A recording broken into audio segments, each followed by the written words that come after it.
إله إلا الله العظيم الحليم ونشهد أن لا إله إلا الله وحده لا شريك له شهادة موصلة إلى الجنان ونشهد أن محمدا عبده ورسوله المبعوث فينا بالهدى ودين الحق ليظهره على الأديان صلى الله عليه وعلى آله وصحابه الكرام ما دام الشمس والقمر بجريان والنجم والشجر يسجدان فقد قال الله تعالى في كلامه المجيد وبرهانه التوحيد أعوذ بالله من الشيطان الرجيم بسم الله الرحمن الرحيم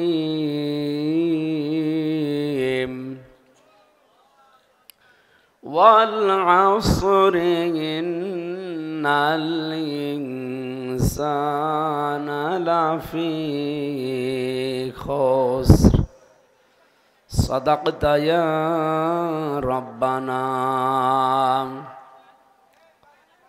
عن أبي سعيد الخدري رضي الله تعالى عنه قال قال النبي صلى الله عليه وسلم من رأى منكم منكرا فليغيره بيده فإن لم يستطع فبلسانه فإن لم يستطع فبقلبه وذلك ضعف الإيمان رواه البخاري وقال تعالى في شأن رسوله ما كان محمد أبا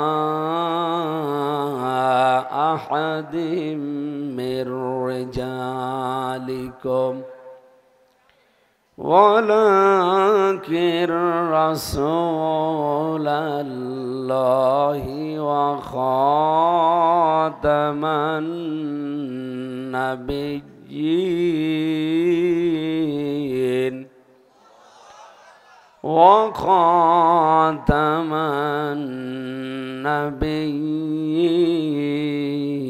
النبيين اللهم صل على سيدنا مولانا محمد وعلى آل سيدنا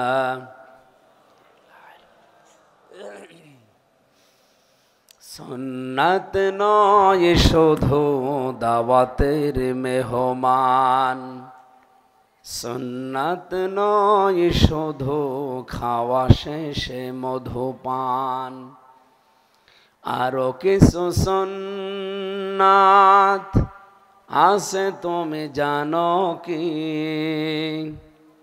জানলেও জীবনে কখনো তা মানো কি আলহামদুলিল্লাহ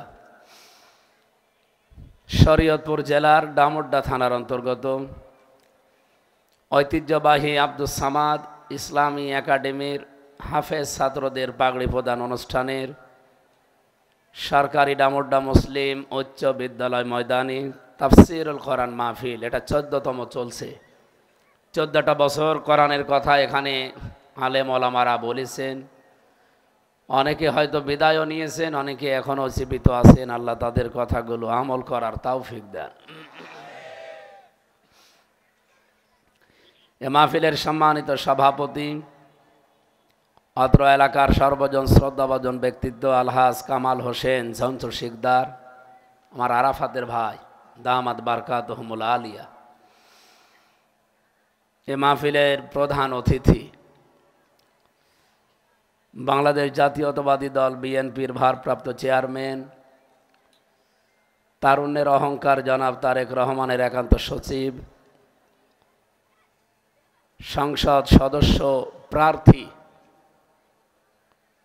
আমার বড় ভাই নেই, আমি একা। আমি বাংলাদেশে যাকে অন্তত বড় ভাই মনে করি, আমার শ্রদ্ধার এবং সম্মানের একজন মানুষ জনাব মিয়া নুরুদ্দিন আহমেদ অপু। আপনারা জানেন আমি একটা দলের সাথে জড়িত আছি, বাংলাদেশ জামাত ইসলামী।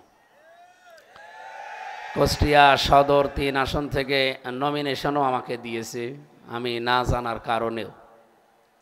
সেই হিসাবে কুষ্টিয়া থেকে সর্বোচ্চ 40-50 কিলোর উপরে আমার যাওয়া নিষেধ, আমিরে জামাত থেকে নিষেধ। কিন্তু এই মাহফিলটা আমার অনেক দূরে আসা লেগেছে। আমার সারাদিন আজকে গণসংযোগ ছিল। আমার মনে হয় বড় ভাই না বললে আমি আজকে আসতামও না।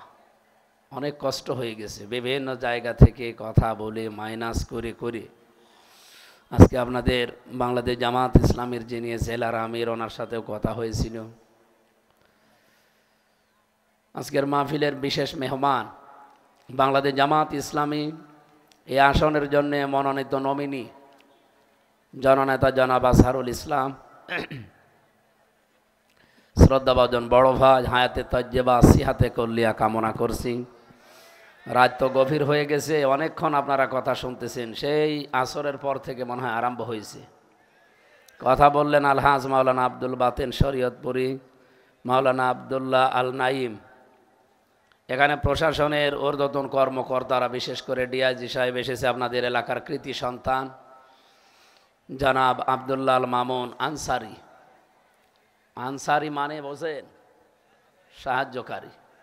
আল্লাহ যেন উম্মতের সাহায্যকারী হিসাবে তাকে কবুল করেন। মাসলুম অবস্থায় ছিলেন এতদিন, আল্লাহ তাকে কবুল করেন উম্মতের সাহায্যকারী হিসাবে। অপভাই শুধু আমাদের ভাই না, আমি জেলখানায় যতদিন ছিলাম, এদেশে আমরা যারা হজ করে আসি আরাফাতের ময়দানে একসাথে থাকি, তাদেরকে বলা হয় আরাফাতি ভাই, এই যে এইটা। আর উনি আমার জেলহাজ ভাই, জেলে একসাথে ছিলাম, যে উপকার পেয়েছিলাম জেলখানার ভেতরে, মানুষ হিসাবে এটা ভোলা সম্ভব না। আমি দোয়া করি তার জন্যে। বিশেষ করে বাংলাদেশের সাবেক প্রধানমন্ত্রী অসুস্থ হয়ে তিনি এখনো পর্যন্ত হাসপাতালের বেডে পড়ে আছেন। এটা মাজলুম মানুষ। তার যে স্বামীর কথা আমরা শুনি, আপনি দেখবেন তার স্বামীর নাম শুনলে মানুষ শহীদ জিয়াউর রহমান বলে বা শহীদ জিয়া বলে। তাকে মেরে ফেলা হয়েছিল, আর একজনকেও মেরে ফেলা হয়েছিল, কিন্তু তাকে কেউ শহীদ মুজিব বলে না। আমি আরাফাতে 16 সালে একবার খুতবা দিচ্ছিলেন কাবার ইমাম, উনি এই নামটা ধরে দোয়া করছিলেন, শহীদ জিয়াউর রহমান। আরবিতে আরো 3-4 লাইন উনি পড়লেন। উনি কথা বলছিলেন ওই সময় দোয়ার ভেতরে, আল্লাহ আরাফাতের ময়দানে যে এই যে জিয়া গাছ বলা হয়, যেটা নিম গাছ, এ বাংলাদেশ থেকে উনি মাটি নিয়ে ওখানে নিম গাছ লাগিয়েছিল। লক্ষ লক্ষ হাজি সাহেবরা, মরুভূমির দেশ তো অনেক গরম, সেখানে ছায়ায় আশ্রয় নেয়। আমি নিজেও আশ্রয় নিয়েছিলাম। তেমনি দোয়ার ভেতরে খুতবায় বলছিলেন যে আশ্রয়, যে ছায়া যার মাধ্যমে হাজি সাহেবরা পায়, আল্লাহ যেন তাকে আরশের ছায়া দান করেন। বলেন তো, তাকে মেরে ফেলা হয়েছে, এই জন্যে শহীদ বলা হয়। শহীদ জিয়া নাম শুনলেই শহীদ আগে লাগিয়ে দেয়। তো এরকম মেরে ফেলা তো কত মানুষকে হয়েছে, তাদের নামে শহীদ বলে না কেন? মানে শহীদ শব্দটা খেলা চোরা না, এটা অনেক দামি শব্দ। এটা যার তার নামের আগে পরে লাগানো ঠিক না। আমরা তো এখন হিন্দু মরে গেলেও শহীদ লিখে দেই। সেদিন একটা কবর দেখছিলাম কোন জায়গায়, সাইনবোর্ড যেন, যে শহীদ ধীরেন্দ্রনাথ দত্ত। নাম শুনে কি মনে হচ্ছে যে ও শহীদ হয়েছে? বলেন। কোরআনে কারিমে আল্লাহ এত মর্যাদা দিয়েছেন শহীদদের। মানুষ যে মুখ দিয়ে কথা বলে, মুখের ওপরে আল্লাহ নোটিশ দিয়েছেন যে কথা বলা যাবে না শহীদদের ব্যাপারে। ওয়ালা তাকুলু লিমাই ইয়াকতালু ফি সাবিলিল্লাহি আমওয়াত, তোমরা এই কথা কেউ বলবা না যারা শহীদ হয়েছে এরা মরে গেছে। বালা হিয়াউ ওয়ালা কিল্লা তাশউরুন, বরং তারা জীবিত কিন্তু তোমরা টের পাও না। মানুষ মুখের পরে যেহেতু অন্তর দিয়ে ধারণা করতে পারে, মুখের পরে ধারণা করে কি দিয়ে? অন্তর দিয়ে। এই জন্য আল্লাহ অন্তরের উপরও নোটিশ দিয়েছেন, ওয়ালা তাহসাবান্নাল্লাযীনা কুতিলু ফি সাবিলিল্লাহি আমওয়াতা বাল আহইয়াউন ইনদা রাব্বিহিম ইরসাকুন। কেউ এ কথা ধারণাও দুনিয়ায় করবা না যারা শহীদ হয়েছে এরা মারা গেছে, বরং তারা জীবিত এবং আমি আল্লাহ নিজে তাদেরকে রিজিক দেই।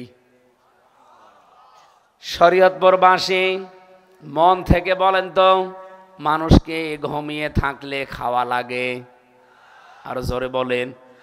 তার মানে শহীদ যারা তারা ঘুমায়ও না, তারা জীবিত এবং সব কিছু তারা টের পাচ্ছে, আল্লাহ নিজে তাদেরকে খাওয়াচ্ছেন। সুতরাং শহীদ জিয়াউর রহমানকে আল্লাহ যেন শহীদ হিসাবে কবুল করেন। শাহাদতের মর্যাদা আল্লাহ যদি তারে দেয়, আমাদের তো অনেক ক্ষতি হয়ে যাবে। বলেন বলেন। তার স্ত্রী অসুস্থ হয়ে পড়ে আছে, তার একটা ছেলেও দুনিয়া থেকে বিদায় নিয়েছে, আরাফাত। আল্লাহ তাকেও কবরে মাফ করেন। ম্যাডামকে আল্লাহ শেফায়ে কামেলা আজেলা নসিব করেন। মঞ্চে বসায় এলাকার সর্বজন শ্রদ্ধাভাজন ওলামা ইকরাম আছে। আমি বহু আলেমকে চিনি, এলাকায় তো আগে আসতাম, জালেমদের কারণে এই 3 বছর নয় আসতে পারিনি। এর আগে আমি বিভিন্ন জায়গায় ছোটোখাটো জায়গায় এসে চুরি করে আবার চলে যেতাম। দেখো, ওই সমস্ত আলেমদের সাথে আজকে অনেকের সাথে দেখা, আলেমদের মর্যাদা সম্মান কামনা করছে, আল্লাহ যেন আরও বাড়িয়ে দেন। আমি কলেজের এক অধ্যাপক, বিসিএস ক্যাডার, যশোরে বাড়ি ওনারে বলেছিলাম যে স্যার আপনার মুসলমান হওয়া লাগবে না, আপনি শুধু আমাদের ধর্মীয় গ্রন্থ কোরআন শরীফ একটু বুঝে পড়বেন, আপনি তো আরবি পারেন না, বাংলা অথবা ইংরেজিতে পড়বেন। ওনার একটা ভার্সন দিয়েছিলাম, আমি মালয়েশিয়া থেকে নিয়ে এসেছিলাম, ওনারে বললাম যে এটা পড়বেন। 3 মাস পরে আমি আপনারা জিজ্ঞাসা করব। 3 মাস পরে কল দিলাম, স্যার কি অবস্থা? আমারে বলছে মাওলানা আমি মুসলমান হয়ে গেছি। মুসলমান হয়ে গেছি? আপনাকে তো আমি জোর করিনি, আপনাকে শুধু পড়তে বলেছিলাম। উনি আমারে বলছে পুরাটা আমি ইংরেজি ভাষণ শেষ করে বাংলা শেষ করে সূরা হজের 73 নাম্বার আয়াতটা আমি 50 বার পড়েছি। আয়াতটা যত পড়ি তত আমার ভেতরে আন্দোলন শুরু হয়। আমি দেরি করতে পারতাম, আপনার কাছে যে সেই কুষ্টিয়ায় আমি মুসলমান হতাম, কিন্তু আমার মন আর মানে নাই যে দেরি হয়ে যাবে। যশোর কুষ্টিয়ায় 100 কিলোমিটার, এত দেরি করা সম্ভব না। আমার ইমাম সাহেবের কাছে আমি অলরেডি মুসলমান হয়ে গেছি। ওনারে বলছিলাম আপনি কি বুঝলেন? উনি আমার এইভাবে বলছিলেন, ইয়া আইয়ুহান নাসু গুরিবা মাসালুন ফাসতামিউ লা। আরবি তো পারে না, শিখেছে এখন আস্তে আস্তে। উনি বাংলাতে আমারে বলছিলেন, হে মানব মণ্ডলী, এখানে আল্লাহ পাক শুধু মুসলমানকে ডাক দেননি, ডাক দিয়েছে হে মানব মণ্ডলী। বলেন তো, হিন্দু কি মানুষ না? বলেন বলেন। খ্রিস্টানরা মানুষ না? পৃথিবীর সব মানুষকে আল্লাহ এই নাস শব্দের ভেতরে উল্লেখ করে দিয়েছেন। নাস মানে জবাব দেওয়া লাগবে জানলে। নাস মানে কি? আরো জোরে বলেন। এই যে বাউল নামে এক ফাউল বের হয়েছে না, আবুল সরকার, এই শয়তান দেখলাম বলছে কুল আউযু বিরাব্বিন নাস মালিকিন নাস ইলাহিন নাস। তার মানে আল্লাহ নাচতে বলছে। একটা কথা হইল, পুরা কোরআন শরীফ বিকৃত করে ফেলিস। ও যদি আমারে গালি দিত, ও যদি অপভাইকে গালি দিত, আমি ওরে জীবনে কিচ্ছু বলতাম না। ও সরাসরি হাত দিয়েছে আল্লাহর অস্তিত্বে, এই কারণে ওর উপর আমার রাগ। সত্যি কথা বলছে, আমার বাবা মারে গালি দিক, ওরে দরকার আমি আমরা খাবার খাওয়াবো, কিন্তু ও গালি দিচ্ছে সরাসরি কাকে? আল্লাহকে গালি দিচ্ছে। কোরআন শরীফের অর্থ পর্যন্ত বিকৃত করে ফেলিস। এর আগে কোরআনের অর্থ বিকৃত করতো একজন, সে এখন পালিয়েছে। সে বলতো লাকুম দীনুকুম ওয়ালিয়া দিন, রাহুল বুখারী। আয়াত পড়ে কোরআন শরীফের, আর দলিল দেখিসের বুখারী শরীফের। যাক, এখানে এখন যেখানে আছে, অন্তত উনি ফাঁসির আসামি যেহেতু, ওনার একটা মনে হয় বাকি আছে, ফাঁসি হবে না। যদি এখন বিয়ে শাদী করে পেটে বাচ্চা আসে তাহলে আর ফাঁসি হবে না। যেন আমরা চাই মেয়ে লোক, যেহেতু বাংলাদেশে এখনো একজনও ফাঁসি হয়নি, হয়েছে না? হয়নি। ওনারও না হোক, কিন্তু সিস্টেমে আসা লাগবে, নয়তো কিন্তু ফাঁসি দিয়ে দেবে। ডক্টর মোহাম্মদ ইউনুস, দুই নবীর নাম, মোহাম্মদ আবার ইউনুস, দুই নবীর নাম নিয়ে বসে আছে তো, এই জন্য ওনারে যা জ্বালিয়েছেন উনি কিন্তু শেষ করবে। আপনি এখন বাঁচতে চাইলে অন্তত দাদারে মুসলমান বানিয়ে বিয়ে শাদী করে পেটে বাচ্চা নেন, তাহলে আর ফাঁসি হবে না। কি আপনারা আমি সৎ বুদ্ধি দিলাম। এরপরে যদি কেউ রাগ করে, ম্যাডাম জিয়া বলেছিল না যে গোপালই পাল্টিয়ে ফেলা লাগবে? আমারে সাংবাদিক বলছে আপনি কি করবেন? ওই তখন ওই যে শুরু হয়ে গেল। আমি বলেছিলাম ওই জেলা যেহেতু অভিশপ্ত, মানুষ খালি গালি দেয়, তো জেলা না থাকলে তো আর গালি দিতে পারবে না। ওটা মাদারীপুরের ভেতরে, শরীয়তপুরের ভেতরে, ওই যে মাগুরার ভেতরে, নড়াইলের ভেতরে ভাগ করে দেন। এই সমস্ত জেলায় যদি ভাগ করে দেন তাহলে ও জেলা নেই, কেউ গালিও দেবে না। যে খারাপ কি বললাম? আমার নামে বিভিন্ন রিপোর্ট হয়েছে, হ্যাঁ উনি জেলার নাম পাল্টাতে চাইল। আমি আপনাদের ভালোর জন্য চাইলাম, গালি দেয় মানুষ শুধু। ম্যাডাম জিয়া পর্যন্ত বলছে ও নাম পাল্টিয়ে গোপালই করে দেব, ও নামই রাখবো না। আমি তো আর অত বড় কথা বলিনি, আমি বলেছিলাম ভাগ করে দিন। এরপরও আমার উপরে রাগ। তা আমরা সে কথা আপনাদেরকে এখান থেকে বোঝাতে চাই, শহীদ এই শব্দটা কিন্তু এটা পাগলামি না, অনেক দামি শব্দ।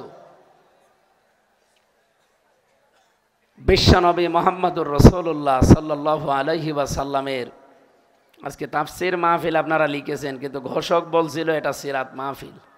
এখানে তাফসীর মাহফিল লেখা আছে। আমরা তাফসীর আকারে কথা বলতে চাই ইনশাআল্লাহ। স্যারকে আমি বলেছিলাম আপনি ইয়া আইয়ুহান নাস বলার পরে কি বুঝলেন? উনি বলছে মানব মণ্ডলী ডাক দেওয়ার পরে আল্লাহ বললেন দরিবা মাসালুন ফাসতামিউ লা।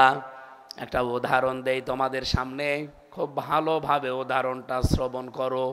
বলেন তো উদাহরণ দিচ্ছেন কে? আরো জোরে বলেন। আমির হামজা উদাহরণ দিলে আপনার শোনা লাগতো না, সরাসরি উদাহরণ দিচ্ছে আল্লাহ নিজে। কে উদাহরণ দিয়েছেন?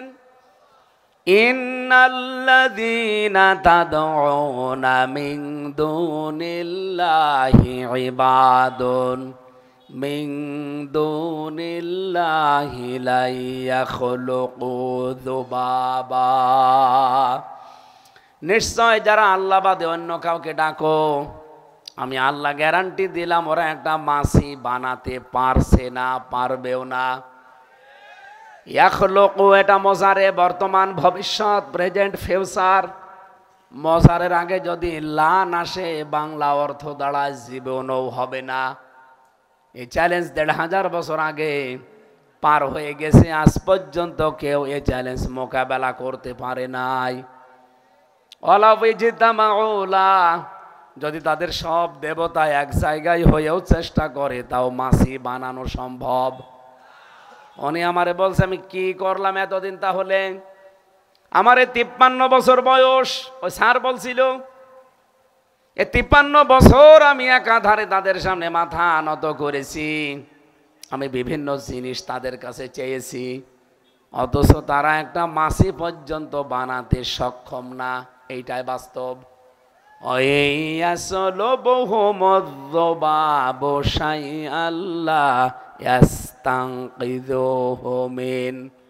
এমনকি মাছি যদি তাদের কাছ থেকে কিছু ছিনিয়ে নেয় সেটা আটকাতেও পারে না। তাহলে আমি কি করেছি আমার বিবেক থাকার পরও এতদিন? কতই না দুর্বল যারা ডাকে এবং যাদেরকে ডাকা হয়। আল্লাহ আমাকে তো দুর্বল বলেছে, যাদেরকে ডাকি তারাও দুর্বল। এ কথাটা আমার মনের ভেতরে বারবার ধাক্কা দিয়েছে। আসলেও তো ঠিক হচ্ছে না। আমার 2টা হাত আছে, আমি ধরতে পারি। আমার 2টা পা আছে, আমি চলতে পারি, অথচ যাদের সামনে আমি মাথা নত করি তার 8টা 10টা করে হাত, তার 2টা করে পা, তারপরও সে দাঁড়াতে পারে না, বাঁশ দেওয়া লাগে। কি বাঁশ দেওয়া লাগে না? 2টা পা আমার মতো থাকার পরেও বাঁশ দিয়ে খাড়া করে রাখা লাগে, আবার হাত আছে 10টা, ধরতে পারে না। আমি কেন মানুষ হয়ে এর সামনে মাথা নত করব? এই জন্য আমার বিবেকটা আর রায় দেয়নি। এখন আমার স্ত্রী আর আমার 2টা ছেলে মেয়ে আছে, তাদেরকে নিয়ে আসার চেষ্টায় আছি। স্ত্রী আমাকে জানিয়েছে, আওয়াজ আমার কানে লাগবে। কোথায় আওয়াজ দিয়েছে? গলা ভেঙে যাবে তো, ঘুরিয়ে দেন, দরকারে ঘুরিয়ে দেন। স্যার আমারে বলছিল আমার স্ত্রী নাকি ওনাকে জানিয়েছে যে আমিও মুসলমান হতে চাই, কিন্তু আমার মা মরে গেলে, মানে মুসলমান হলে আমার মা রাগ করবে, সুতরাং উনি মরে যাক, আপনি হয়েছেন থাকেন, আমিও আসতেছি। আমি এখান থেকে যেটা বলতে চাই, অন্য ধর্মের যারা এসেছেন, শুনতে পাচ্ছেন বা শুনতে পাবেন এই ভিডিওর মাধ্যমে, আপনাদেরকে আমি কোরআন শরীফ পড়ে মুসলমান হতে বলছি না, শুধু পড়ে দেখেন, বিবেক যদি হালকাও কাজে লাগে, ইসলাম ছাড়া অন্য ধর্মে আপনি থাকতেই পারবেন না। এই জন্য আজকের আলোচনা দল মত নির্বিশেষে সব মানুষের জন্য, যে আল্লাহ আমাদেরকে এখানে নিয়ে এসেছেন কোরআনে কারিম শোনার জন্য, বোঝার জন্য, খুশি হয়ে বলেন আলহামদুলিল্লাহ। আপনার কাছে আয়োজন যাই মনে হোক, এটা কিন্তু এখন শ্বাস প্রশ্বাসে নিঃশ্বাসে নাকি হচ্ছে। নবীজি বলেন কোরআনের কোনো আয়াত বোঝার জন্য যদি কেউ চেষ্টা চালায়, ও যদি নাও বোঝে, তাও 500 রাকাত নফল নামাজের সওয়াব হয়। 500 রাকাত নফল নামাজ আপনি বোঝেন? জীবনে পড়েছেন কিনা আল্লাহ ভালো জানি। অথচ আজকে যে তেলাওয়াত কিন্তু আয়াত 2টা মাত্র, এই 2টা আয়াত যদি বোঝার জন্য চেষ্টা চালায়, আমরা আধুনিক তাফসীর অনুযায়ী কথা বলবো ইনশাআল্লাহ। আমার আশা এখানে আমরা যারা এসেছি আমাদের জীবনে পরিবর্তন আসবে। এরা ওঠাউঠি করে কারা গো? না, এভাবে তো ক্লাস করা যাবে না, বসেন। যারা চলে যাচ্ছে জরুরত আছে চলে যাক, কিন্তু বাকিগুলো বসে থাকা লাগবে। ওঠাউঠি করা যাবে না, কথা বলা যাবে না, এটা বন্ধ একদম। 1 ঘন্টা এদিকে তাকান। রসুলের ওপরে দরুদ আর সালাম পড়ছি, যিনি কিয়ামতের ময়দানে সুপারিশ না করলে যত বড় মহারথী হন আপনি জান্নাত পাবেন না। কথা বলেন না কেন? হযরতে ঈসা নবী যেখানে বলবে রব্বুল আলামিন তুমি আমার মা মরিয়মের সাথে যা ভালো লাগে আচরণ করো, আমার দেখারও দরকার নেই। হযরতে ইব্রাহিম নবীর মতো এত বড় পাওয়ারফুল নবী, যাকে খলিলুল্লাহ বলা হয়, তিনিও বলবেন রব্বুল আলামিন আমার বাবার সাথে যা ভালো লাগে করো, আমার দেখারও দরকার নেই। এত বড় বড় নবীরা পর্যন্ত তাদের মা বাবা সব আয়ত্ত ছেড়ে দেবে। প্রত্যেকটা মানুষ শুধু নিজের দিকে তাকিয়ে বলবে নাফসি নাফসি, আমার কি হবে। হঠাৎ করে হাসরের ময়দানের এক কোণা থেকে একটা আওয়াজ আসবে। কে গো, কেউ কথা বলে না, হঠাৎ আওয়াজ দিল কে? তাকিয়ে দেখবে সবাই, চাঁদের মতো চেহারা একজন দাঁড়িয়ে ডাকতেছে। সবাই তার কাছে যাবার পরে বলবে কে আপনি? চোখের পানি ফেলে নবীজি বলবেন আমাকে চিনতে পারো না, আমি সেই এতিম নবী মুহাম্মদুর রাসূলুল্লাহ। সঙ্গে সঙ্গে তিনি সেজদায় পড়ে যাবেন। এক সেজদায় 50,000 বছর চলে যাবে, কারণ হাসরের ময়দানের একটা দিন 50 আলফা সানা মিম্মা তাউদ্দুন, 50,000 বছরের মতো লম্বা। রব্বুল আলামিন এবার ডাক দেবেন, কারণ হাসরের ওই কঠিন ময়দানে আল্লাহ যে নাম ধারণ করবেন জব্বার আর কাহার, এর আগে তিনি এত রাগান্বিত কোনোদিন হননি, এরপরেও আর কোনোদিন এত রাগান্বিত হবেন না। ওই দিন এত রাগ করে গৎসা নিয়ে তিনি বসে থাকবেন। নবীজি সেজদায় পড়ে আছে, 50,000 বছর পরে ডাক দেবেন আমার আল্লাহ, এবার হাবিব আপনাকে আমি কাউসারের মালিক বানিয়েছি, আপনাকে আমি মাকামে মাহমুদ দিয়েছি, জান্নাতের দরজা আপনি ছাড়া খোলা হবে না, এমনকি আপনি প্রবেশ করার আগে জান্নাতে কেউ যেতেও পারবে না। আপনি কাঁদেন কেন? এতদিন পরে জিজ্ঞাসা করছে কাঁদেন কেন? নবীজি বলেন, রব্বুল আলামিন আমাকে যা দিয়েছেন আমি সব কিছু যে সন্তুষ্ট হয়েছি, কিন্তু আমার চোখের পানি বন্ধ হবে না যতক্ষণ আমার উম্মত আমার সাথে জান্নাতে না যাবে। সুতরাং আশা করব শরীয়তপুরবাসী বিবেকটা কাজে লাগাবেন। আজকে থেকে ওই নবী বাদ দিয়ে এই পৃথিবীতে আমরা কারো আদর্শ মানি না। কথা বলেন না কেন? জবাব দেওয়া লাগবে কিয়ামতে যেই নবীর সামনে দাঁড়িয়ে তার আদর্শ যদি আপনার ব্যক্তি, পরিবার, সমাজ, রাষ্ট্রে না থাকে, কি জবাব দেবেন আপনি? যদি উম্মত বলে সামনে চলেও যান, সঙ্গে সঙ্গে পর্দা পড়ে যাবে। নবীজি বলবেন, আল্লাহ এগুলো তো আমার উম্মতের মতো লাগে, ওরা তো ডাকও দিয়েছে। জবাব আসবে আল্লাহর পক্ষ থেকে, না, আপনি দুনিয়া থেকে বিদায় নেওয়ার পরে আপনার এই উম্মত নামে এই লোকগুলো আপনার রেখে আসা আদর্শকে, আপনার রেখে আসা ইসলামকে উলট পালট করে ফেলেছিল। আর যেটা সবচাইতে বেশি চলছে আজ বাংলাদেশে, কি রেখে গেছে নবীজি আর আপনি কি ধরেছেন? আরাফাতের ময়দানে নবীজির ডান দিকে আবু বকর, বাম দিকে হযরত ওমর। তিনি কি বলতে পারতেন না এরা সব জান্নাতের সার্টিফিকেট প্রাপ্ত মানুষ, এদেরকে রেখে গেলাম, এদের অনুসরণ করলেই তোমরা জান্নাত পেয়ে যাবে? বলতে পারতেন? তো আল্লাহর নবী বলেছিলেন, তারাকতু ফীকুম আমরাইন, আমি দুইটা জিনিস তোমাদের সামনে আজ রেখে গেলাম। লাং তাদিল্লু, কখনো পথভ্রষ্ট হবে না, পথ হারাবে না, মায়ের খাবে না, না খেয়ে থাকবে না, লাঞ্ছিত হবে না, অপমান হবে না। তাদিল্লু শব্দের ৩৩টা অর্থ আছে। বিশ্বনবী যদি শুধু ওই দিনের জন্য বলতেন তাহলে লাং দিতেন না। তাদিল্লু এটা মজারে, এর আগে যেহেতু লাং দিয়েছেন বিশ্বনবীর কথা, তার মানে কথাটা আল্লাহ আর নবীকে দিয়ে আল্লাহ বলাচ্ছেন। কারণ নবীজি কোনো দিন কোনো কথা বলেন নাই যতক্ষণ আল্লাহ তাকে বলতে না বলেছে। নবীজি গ্যারান্টি দিচ্ছেন যে দুইটা জিনিস রাখলাম, তোমরা যদি সত্যি আঁকড়িয়ে ধরতে পারো, কোনো দিন তোমরা না খেয়ে থাকবে না, মায়ের খাবে না, অপমান হবে না, পথভ্রষ্ট হবে না, পথ হারাবে না। কিতাবুল্লাহি ওয়া সুন্নাতু রাসূলিহি, আল্লাহর কিতাব রেখে গেলাম তোমাদের সামনে, আর আমার সুন্নাহ, আমার আদর্শ। শরীয়তপুরবাসী একটা প্রশ্নের জবাব দেন। এখনই যদি আপনি মারা যান, কবরে যাওয়ার পরে যদি ফেরেশতারা জিজ্ঞাসা করে আপনারে, মার রব্বুকা ওয়া মান নাবিয়্যুকা ওয়া মা দীনুকা, এই যে প্রশ্ন হবে কবরের ভেতরে কয়টা? আরো জোরে বলেন, বলেন। সারা জীবন আমিও পড়েছি এইটাই। কবরে প্রশ্ন 4টা হবে।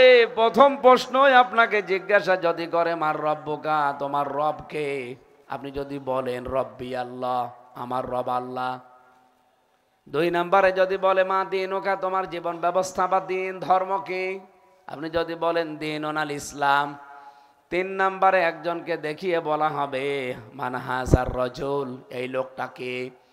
আপনি যদি বলেনও যে হাজা নাবিয়্যুনা মুহাম্মাদুর রাসূলুল্লাহ, ইনি মুহাম্মদ সাল্লাল্লাহু আলাইহি সাল্লাম, সঙ্গে সঙ্গে ফেরেশতারা 4 নাম্বার প্রশ্ন এটা করবে, যেগুলো বললে তুমি এগুলো পেয়েছো কোথায়? আপনাকে বলা লাগবে যে আমি কোরআনে পড়েছি। আপনি যদি কোরআন বাদ দিয়ে পৃথিবীর কোনো কিতাবের নাম বলেন যে আমি অমুক কিতাবে পেয়েছি, ফেরেশতারা ওই কিতাব চেনে না। কথা বলেন না কেন? পৃথিবীর কোনো কিতাবের সাথে ফেরেশতাদের সম্পর্ক নেই। ফেরেশতারা শুধু একটা মাত্র কিতাব চেনে, আল্লাহর কোরআন। এই জন্য 4 নাম্বার প্রশ্নের জবাবে যারা কোরআনে পেয়েছি এ কথা বলতে পারবে না, তারা ধরা খাবে।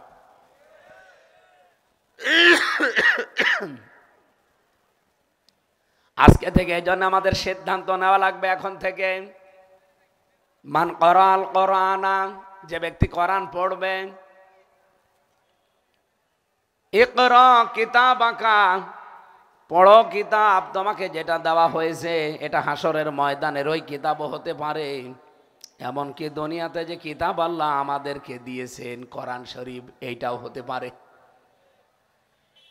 কোরআনে কারিমের ভেতরে আল্লাহ রাব্বুল আলামিন কোরআন শোনার জন্য যেহেতু এসেছি, এর হক আদায় করে পড়বেন কি করে, আমি সেইটা বোঝানোর জন্য হাদিসটা একটু ব্যাখ্যা করব 2-3 মিনিট, এরপরে তাফসিরে চলে যাচ্ছি। এদিকে তাকান। ইকালু লিসাহিবিল কোরআন, কিয়ামতের দিন সাহেবে কোরআন যারা, তাদেরকে বলা হবে পড়তে থাকো। ইকরা ওয়ারতাকি, আর উপরে উঠতে থাকো। রাত্তিল, কিভাবে পড়বা? রাত্তিল মানে তারতিলের সাথে পড়ো। কামা কুনতা তুরাত্তিলু ফিদ দুনিয়া, যেভাবে দুনিয়ায় পড়তে। ফাইন্না মানসিলাকা ইনদা আখিরি আয়াতিন তাকরাউহা, পড়তে পড়তে যেখানে তোমার পড়া শেষ হয়ে যাবে, অততলা বিল্ডিং এর মালিক আল্লাহ বানিয়ে দেবে। শুধু সুবহানাল্লাহ বলে এখানে শেষ করার বিষয় না, এখানে 4টা বিষয় পেয়েছি আমরা। কিয়ামতের দিন আপনাকে আল্লাহর কোরআন পড়া লাগবে। দুনিয়ায় আপনি যেভাবে পড়েছিলেন ওইভাবে। দুনিয়ায় যদি তারতিলের সাথে পড়ে থাকেন, কিয়ামতে পড়তে পারবেন।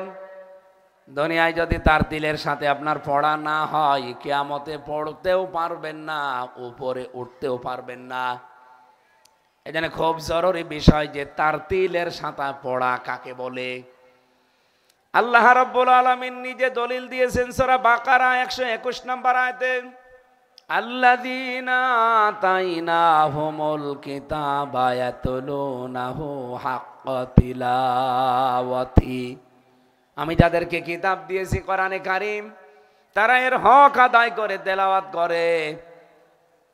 আধুনিক বিশ্বে এখন যারা মুফাসসির আছে, তারা হক আদায় করে তেলাওয়াতের 4টা অর্থ দিয়েছেন।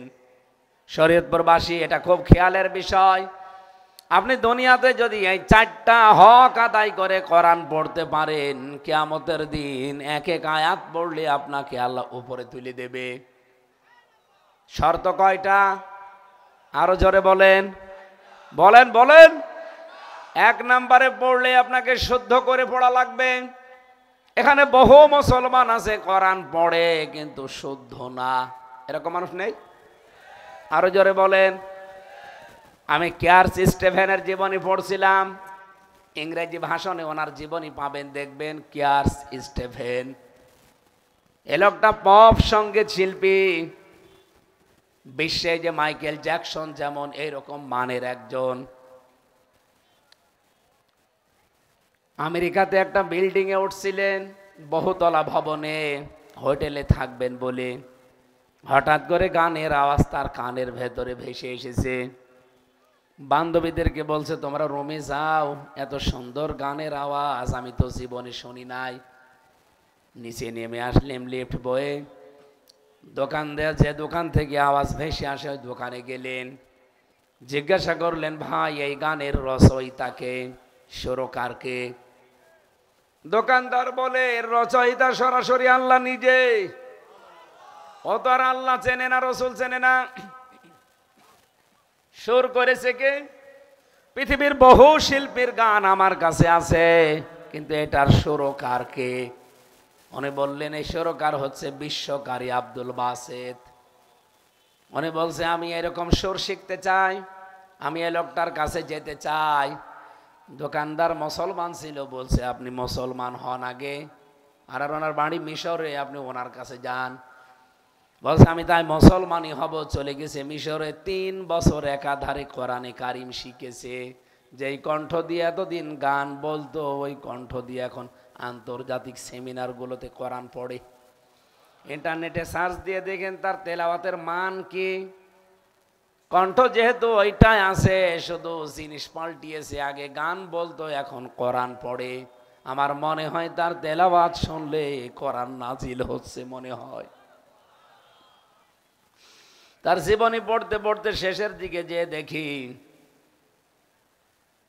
প্রতিদিন এখন গভীর রজনীতে তাহাজ্জুদের সেজদা, লম্বা সেজদা দিয়ে বলে, রব্বুল আলামিন, জীবনে বহু কিছু উপায় করেছি, সব তোমার কোরআনের জন্য দিয়ে দিলাম।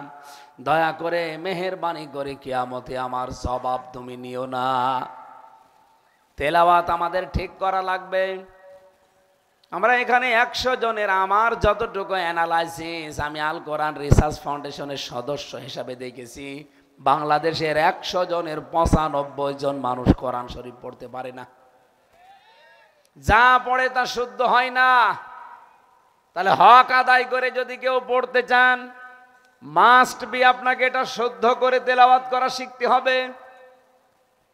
আফসোসের জায়গায় একটা, বাংলাদেশে 1 থেকে 5 পর্যন্ত গানের মাস্টার নিয়োগ দিল সরকার, কিন্তু 1 থেকে 5 পর্যন্ত আমাদের ছেলে মেয়েদের কোরআন শুদ্ধ করে শেখানো লাগবে, একটা মাওলানা নিয়োগ দিতে পারে না। দায়িত্বে যারা আছেন, আপনি কিন্তু 2 নবীর নাম নিয়ে বসে আছেন। কয় নবী? মোহাম্মদ, ইউনুস। অন্তত বিদায় নেওয়ার আগে এই কাজটা করে যান। 92% মুসলমানের দেশে 1 থেকে 5 পর্যন্ত প্রতিটি জায়গায় একজন করে আলেম কোরআন শুদ্ধ করে পড়ার জন্য নিয়োগ দেওয়া লাগবে। এই দাবি আপনারা করেন না? কারা করেন দেখি? লিল্লাহে তাকবীর। এই দেখেন তো, হাত তোলেনি কে? দেখেন। হ্যাঁ, ঠিক আছে। প্রধান উপদেষ্টা পর্যন্ত দাবি যদি নাও যায়, আর যাবে আমি জানি, এটা যদি নাও যায় আল্লাহর আরশ পর্যন্ত চলে গেছে। কিয়ামতের দিন যদি আমাদের জীবনে কিছুই কবুল না হয়, এই হাতটা যেন কবুল হয়। বলা যাবে রব্বুল আলামিন, আমি তোমার কোরআনের শিক্ষার পক্ষে ছিলাম। এই কথা বলে না কেন? শুদ্ধ করে পড়তে হবে। 1 নাম্বার শর্ত আমি আহ্বান জানাবো, যে বয়স হোক আপনার, আপনি শুদ্ধ করার চেষ্টা করেন। অনেকে বলে মুরব্বী হয়ে গেছি, মানুষ হাসাহাসি করবে, করুক। আপনি মানুষ হাসাহাসি করবে এই লজ্জা পান, কিয়ামতের দিনে কোটি মানুষের সামনে দাঁড়িয়ে লজ্জা পাবেন। কি কথা বলেন না? সত্যি কথা বলছি, কোরআন শরীফ এমন দামি জায়গা, দামি জিনিস, আল্লাহর মুখ থেকে যেহেতু বের হওয়া। আপনি যদি 80 বছর বয়সেও চেষ্টা করে পড়তে না পারেন, শুধু বেঁধে বেঁধে যায়, আপনি ডবল সওয়াব পাবেন। আমি এই বয়সে পড়লে আমার যদি 1 আয়াতে 1টা সওয়াব হয়, আপনার 1 আয়াতে ডবল সওয়াব হবে। নবীজি বলেন, যে লোকটা পড়তে পারে না, বেঁধে যায়, ভেঙে ভেঙে উচ্চারণ করে, ওর সওয়াব হয় ডবল। এই জন্য এতদিন যেহেতু পড়তে পারেননি, এখন এই বেঁধে বেঁধে পড়তে আপনি সওয়াবটা ডবল করে নেন। এটা হাদিস কোরআন না, একটা ঘটনা পড়েছিলাম ইতিহাসে। একজন গ্রাম্য মানুষ উপযুক্ত শিক্ষক না পাওয়ার কারণে কোরআন শরীফ শিখতে পারে নাই। সারাদিন মাঠে ঘাটে কাজ করার পরে রাতের বেলা এসে এশার নামাজ পড়ে কোরআন শরীফে শুধু হাত বোলাতো, চোখের পানি ফেলে কাঁদতো, আল্লাহ আমি উপযুক্ত শিক্ষক পেলাম না, পড়তেও পারি না। দেখে দেখে প্রতি লাইনে লাইনে হাত বলিয়ে শেষ করে দিত। রব্বুল আলামিনের এত পছন্দ হয়েছিল কাজটা, স্বপ্নে দেখে লোকটা মারা গেছে। স্বপ্নে দেখতে পাচ্ছে লোকটা মারা গেছে, কিয়ামত কায়েম হয়ে গেছে। আল্লাহ পাক তাকে ডাক দিয়েছেন সামনে। এখানে একটা প্রশ্ন আছে, বহু মানুষ আমাদের এই দেশে আর ভারতে আর পাকিস্তানে, এই 3টা দেশে আমি গেছি, মানুষের ভেতরে এই বিশ্বাস এখনো আছে, বিশেষ করে মাদারীপুর, শরীয়তপুর, ফরিদপুরের লোকের বেশি। কারণ যত পীর আল্লাহ দিয়েছে এই এলাকায়, এখান থেকে শুরু করে আপনি বরিশাল পর্যন্ত আর এদিকে ফরিদপুর পর্যন্ত পীরের কোনো অভাব নেই। আসার সময় দেখলাম বিসমিল্লাহ শাহ মাজার। হ্যাঁ, আমি আজকে আসার সময় কয়েকটা মাজারের সামনে দিয়ে এসেছি, আর একটা মাজার পেয়েছি রাজবাড়ি পার হয়ে, একদিল শাহ মাজার। নাম শুনলেই মনে হচ্ছে ভুয়া। কিসের একদিল, কিসের বিসমিল্লাহ শাহ, সব বানানো। কবর খুঁড়ে দেখবেন কিছু নেই। সাইদি সাহেব বলতেন না যে গাধা শাহ মাজার, গাধা মরে গেছে, ওইটা মাজার বানিয়ে দিয়েছে। আমি যেটা এখান থেকে বলতে চাই, এই সমস্ত ভণ্ড পীর নামে কলঙ্কেরা এদেশের মুসলমানদের ইমানের দুর্বলতার সুযোগ নিয়ে এদেরকে বিশ্বাস জন্মিয়েছে যে কিয়ামতে তোর চিন্তা নেই, আমি আছি। কিয়ামতের দিন এক একজন পীর নাকি লক্ষ লক্ষ মুরিদ নিয়ে উঠবে, এটা ডাহা মিথ্যা কথা। কিয়ামতের দিন প্রতিটি মানুষ আল্লাহর সামনে দাঁড়াবে একা একা। কয়জন করি বলেন বলেন? কিয়ামতের দিন একা একা দাঁড়াবেন আপনি আল্লাহর সামনে, কেউ থাকবে না। এটাকে আমি বানালাম। অকুল্লুহুম আতিহি ইয়াউমাল কিয়ামাতি ফারদা।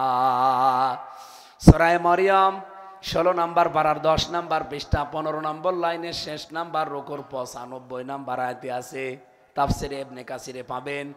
আল্লাহ বলেন, কিয়ামতের দিন আমার সামনে তোরে একা দাঁড় করাবো, কেউ থাকবে না। সুতরাং যারা মিথ্যা কথা ছড়িয়েছেন যে কিয়ামতে আমার বাবা যান, আমার পীর সাহেব লক্ষ লক্ষ মুরিদ নিয়ে মিছিল দিতে দিতে আসবে, এটা ডাহা মিথ্যা কথা। এটা কোরআনের আয়াতের সাথে মেলে না। বলেন তো, কোরআনের সাথে না মিললে ওটা কি সত্য কথা? বলেন বলেন। সুতরাং আপনাকে ওঠা লাগবে কিয়ামতে কয়জন? আরো জোরে। স্রেফ একা দাঁড়াবেন আপনি। মনে করেন মামুন ভাইকে আল্লাহ ডাক দেবে কিয়ামতের সামনে, নিজের সামনে দাঁড় করাবে, জিজ্ঞাসা করবে ওনার জীবন সম্পর্কে, এই কাজগুলো করেছিলি। যে ধনী ওই সময় জানে যে সব আল্লাহর জানা আছে, আমার আগে পরে পেছনে সামনে সব আল্লাহ আগে জানে, আমি মিথ্যা বলবো কি করে? মাথা নিচু করে স্বীকৃতি দেবে, আল্লাহ আমি করেছি, আমার ভুল হয়ে গেছে। তার কাকতি মিনতি তার এই চেহারার দিকে তাকিয়ে আল্লাহর দয়া লাগবে, ওই দিকে তাকিয়ে গোপনে বলবে তোরে মাফ করে দিলাম, কাউকে বলবি না, জান্নাতে চলে যা। আল্লাহ যেন এরকম একটা সহজ হিসাব আমাদের সবার জন্য ব্যবস্থা করে দেন, বলেন আমিন। কিয়ামতের দিন যেন প্রতিটি মানুষকে একা একা উঠতে হবে, সুতরাং কারো উপরে ভরসা করে লাভ, বলেন বলেন, সব বাদ দেন। এই লোকটা কিয়ামতের দিন একা দাঁড়িয়েছে আল্লাহর সামনে, স্বপ্ন দেখতেছে। আল্লাহ ডাক দিয়ে বলছে, বান্দা তোর জীবনের এই কাজটা আমার খুব ভালো লেগেছে। উপযুক্ত শিক্ষক না পাওয়ার কারণে পড়তে পারিস নাই, কিন্তু প্রতিদিন আমার কোরআনের উপরে হাত বলিয়েছিস, এই দৃশ্যটা আমার ভালো লাগার কারণে আমি তোরে মাফ করে দিলাম। এই জন্য যে বয়সেই থাকেন আপনাকে আমি উদ্বুদ্ধ করছি, মরণের আগে হলেও আল্লাহর এই কালাম শেখা লাগবে, শুদ্ধ করে চেষ্টা চালাবেন ইনশাআল্লাহ। 2 নম্বরে, এটা শুধু পড়লেই হবে না, শুদ্ধ করে এটা বুঝতে হবে। এই বোঝার মতো পরিবেশ বাংলাদেশে কম না বেশি? নেই। কম মানে লালন গবেষণাগার আছে বাংলাদেশে, লালন কত মন গাঁজা খেয়েছে গবেষণা করে, লালন গবেষণাগার, লালন একাডেমি পর্যন্ত বানায়, অথচ কোরআনের একটা আয়াত নিয়ে গবেষণা করে সেখান থেকে তথ্য নিয়ে আসা লাগবে, এরকম কোন সেন্টার দেশে নেই। অথচ 92% মুসলমান আমরা। কথা বলেন না কেন? যেন আমরা চাই আগামীতে এই সিস্টেম যেন আরো ব্যাপক হারে তৈরি হয়। আমরা কোরআনে কারিম বুঝতে চাই।